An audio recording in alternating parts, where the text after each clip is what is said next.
Alright, so here we are in the living room, and we have the TV counter with the overpriced AT&T proprietary router modem on top.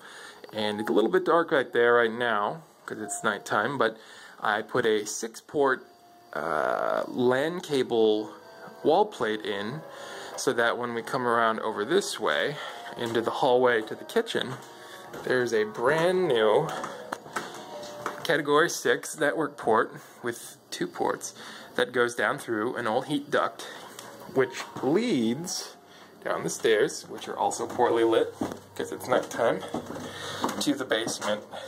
And turning around, got the pool table over here.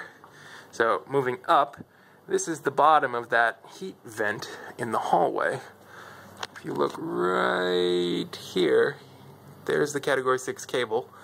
Runs up along the beam, coming over here in this sort of jungle we've got of a basement with an unfinished ceiling. And we come over here to this odd looking 2x6. And what do we have on top of it but power strip, web server. Come around the other side. Here's the first of 2 Raspberry Pis. The other one will go right there where the cables are. Then we've got a little Linksys switch. And there are 5 ports on it.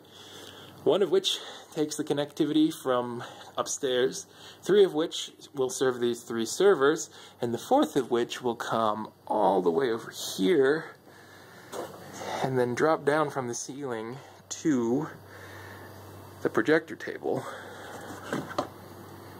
and the projector screen. So, in conclusion, I suppose I'll take you back over the stairs because they say it best, I think. Thanks for playing. More next time here on Networking at 794 Winchester.